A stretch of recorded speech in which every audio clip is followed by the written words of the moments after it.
छोटा बच्चा भी कलाकार है, सब सभी कलाकार भरे हैं। मैं बड़े सम्मान के साथ बता रहा हूँ 3 कलाकार अभी 4 कलाकार बचे हैं। हेलो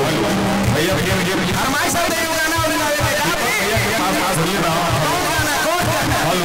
आप लोग अगर फरमाइश करिएगा